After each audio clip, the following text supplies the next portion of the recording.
오늘 본문의 말씀을 가지고 하나님의 중심의 삶을 살라, 하나님의 중심의 삶을 살라라는 제목으로 말씀 증거하겠습니다. 자신의 옷을 찢고 굵은 배를 두르고 있는 히스기야 왕의 모습이 등장합니다. 예사롭지 않죠.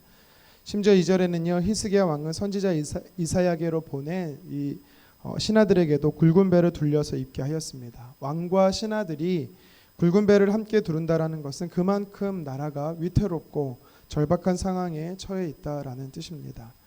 왜 남유다가 국가적으로 위기를 맞은 것일까요? 우리 앞선 18장의 말씀에 보면 당대의 대제국인 아수르가 남유다를 쳐들어왔기 때문입니다. 이미 7년 전에 북이스라엘에 함락했던 아수르는 당시 주변국이었던 두로와 블레셋, 암몬, 모압, 에돔 등의 나라도 이미 정복했습니다. 영토의 확장의 일환으로 서진 정책을 펴고 있었던 아수르에게 있어 이제 이 남유다를 정복하는 것은 이미 예상된 결과였고 시간 문제였던 것입니다. 첫 번째 아수르의 침략 때 히스기야 왕은 여느 나라와 마찬가지로 조공을 바쳤습니다. 은 300달란트와 금 30달란트, 무게만으로도 각각 11톤, 1톤에 해당하는 엄청난 양을 조공으로 바쳤습니다. 성전문의 금과 왕궁에 입힌 금까지 벗겨줘야 할 정도로 치욕적이었지만 그럴 수밖에 없었습니다. 힘겨운 정도로 바친 조공으로 끝났으면 좋으련만 이 아수르의 왕 사네립은 조공을 받는 것을 넘어서 남유다를 정복하는 침략을 하고자 하는 목적으로 막강한 군사력을 이끌고 예루살렘으로 쳐들어왔던 것입니다. 오늘 본문 1절은 히스기야 왕이 듣고라고 성경은 시작을 하지요. 아수르의 왕 사네립의 대변자 랍사게가 히브리 말로 하나님과 또 히스기야 왕에 대해 직접적으로 비방했던 것입니다. 그는 남유다 지도자들과 백성들을 향해서 상한갈대 지팡이 같이 힘없는 애굽 나라를 의지하지 말고 북이스라엘도 지키지 못한 능력 없는 하나님을 의지하지 말고 또 왕 히스기야 왕도 의지하지 말고 아수르 왕에게 항복하라는 이 비아냥거리며 이야기했던 것입니다. 만약 아수르 왕에게 항복하면 일상의 삶을 약속할 뿐만 아니라 풍부한 곡식과 기름진 땅을 주겠다라고 백성들을 회유했습니다. 능통한 히브리 말로 탁월한 언변수를 구사하는 랍사게에게 침묵으로 일관하는 히스기야 왕과 남유다 백성들이지만 이미 모두의 마음은 무너질 대로 무너진 낙심과 낙담의 상태였던 것입니다. 아무리 믿음이 좋은 사람도요, 이렇게 낙심하게 되면 그 순간만큼은 신앙으로 견뎌내기는 여간 어려운 것이 아닙니다. 오늘 본문 3절 하반절에 히스기야 왕조차도 위기 앞에 이런 고백을 합니다.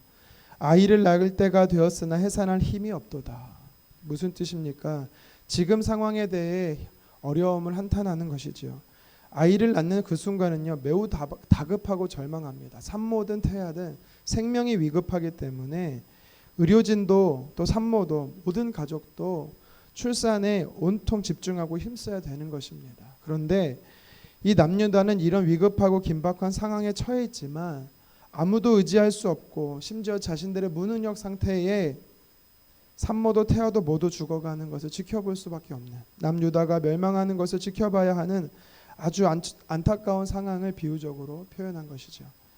여러분, 우리도 일상의 삶에서 오늘 본문 히스기야 왕처럼 또 남유다 백성들처럼 어렵고 힘든 상태에 빠질 수가 있습니다. 그때 의지할 수 있는 대상도 없고 내게는 더더욱 능력 없고 역부족일 때 무능력 상태에 우리는 어떻게 해야 살 수 있는 것일까요? 어떻게 해야 문제를 극복할 수 있는 것일까요? 이에 대해 본문의 말씀은 오늘 우리에게 도전하고 있는 것입니다.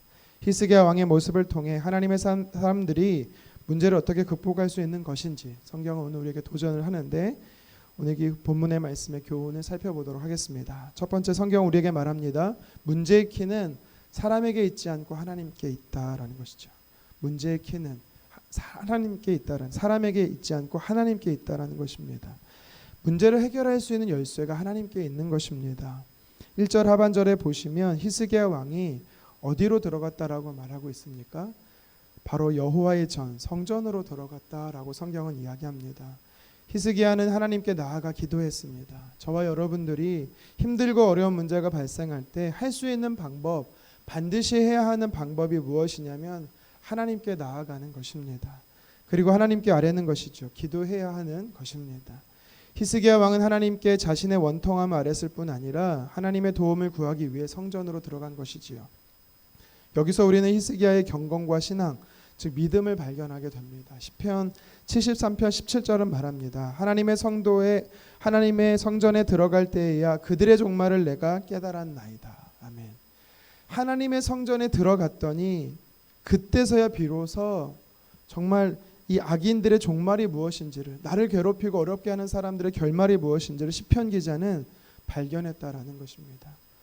악인들이 번성하고 득세하는, 그로 인해서 탄식하게 되는 그 순간에 이 문제를 해결할 수 있는 것은 하나님 전에 들어갈 때, 하나님께 나아갈 때라는 것을 이야기하는 것이죠. 시편 50편 12절에도 성경은 말합니다. 환난 날에 나를 부르라.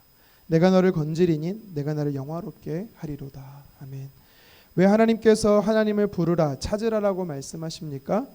환난 날에 우리에게 건져주실 수 있는 분이 유일하게 하나님이다라고 성경은 이야기하는 것이지요.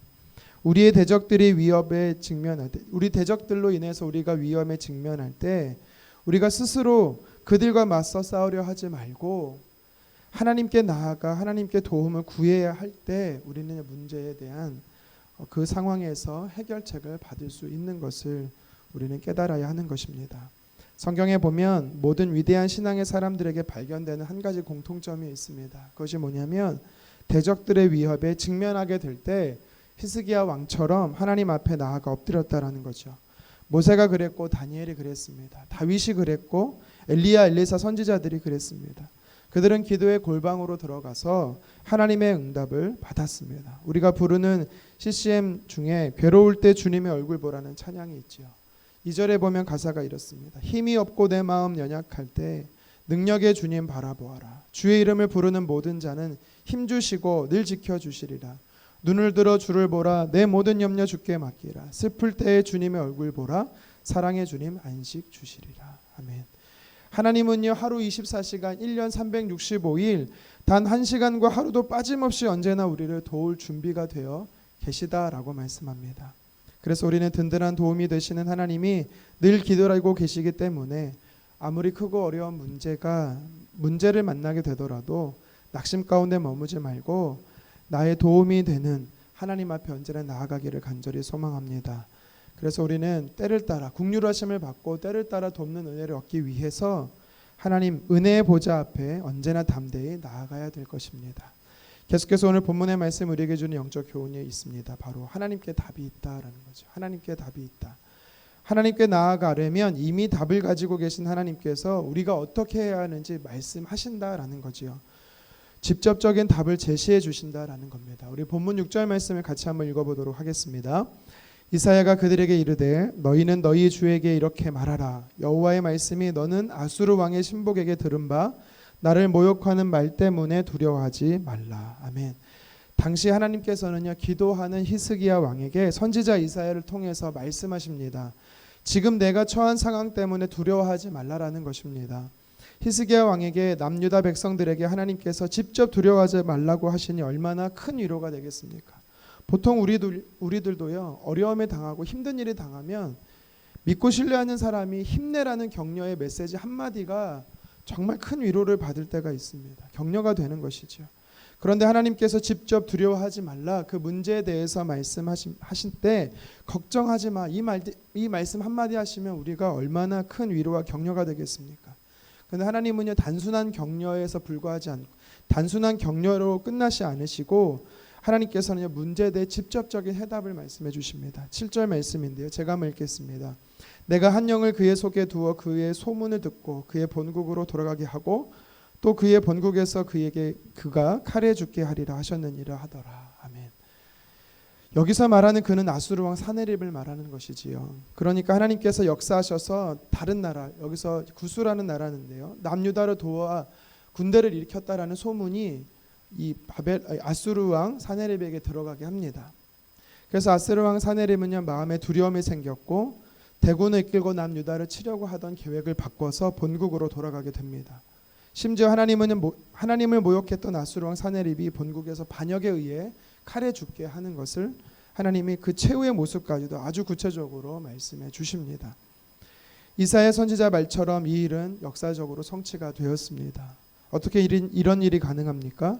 하나님께서 이미 답을 가지고 계시기 때문입니다. 역사의 주관자 되시는 하나님께서 이사야 선지자를 통해 히스기야 왕에게 말씀해 주셨습니다. 하나님은 위기나 큰 일을 앞두고 두려워하며 하나님께 기도하는 사람들에게 언제나 똑같이 말씀하세요.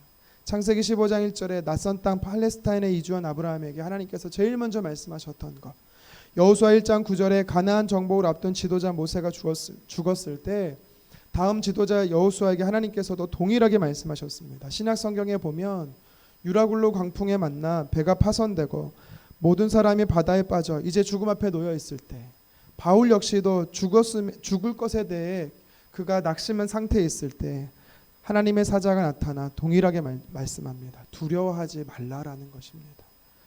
여러분 혹시 걱정과 염려로 두려워하는 상황 가운데 처해 계십니까? 그렇다면 히스기야 왕처럼 하나님께서 우리에게 찾아와 말씀하십니다. 두려워하지 말라라는 것이죠. 왜요?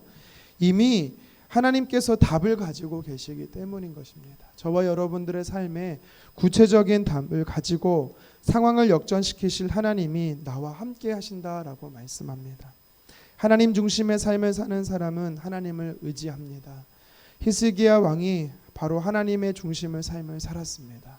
하나님을 의지한 것이죠. 최대 국난 앞에 사람이 아니라 하나님 앞에 의지했습니다.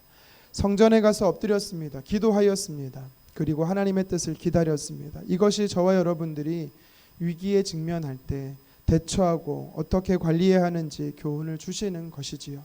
개인의 문제든 공동체의 문제든 나의 문제든 가족의 문제든 아니면 교회의 문제든 이 나라 이 민족의 위기 앞에 우리는 항상 히스기야 왕처럼 문제를 가지고 하나님 앞에 나아가야 하는 것입니다. 왜냐하면 하나님이 이미 답을 가지고 계시기 때문이지요. 우리는 그 답을 가지고 있을 때 안전할 수 있는 것이고 안정감을 가질 수 있습니다. 똑같은 시험을 치르지만 답을 아는 사람과 모르는 사람은 전혀 다른 마음의 상태에 있을 뿐 아니라 전혀 다른 결과를 맞게 되는 것입니다. 인생의 적신호가 켜졌다라면 언제든지 하나님께 나아가라며 답을 구하는 저와 여러분 되기를 간절히 소망합니다. 하나님 중심의 삶을 사는 자는 반드시 하나님을 의지하고 하나님께 답을 구하는 자입니다. 오늘 하루도 우리가 하나님 앞에 답을 구하는 삶 되기를 주님의 이름으로 축원합니다. 기도하겠습니다.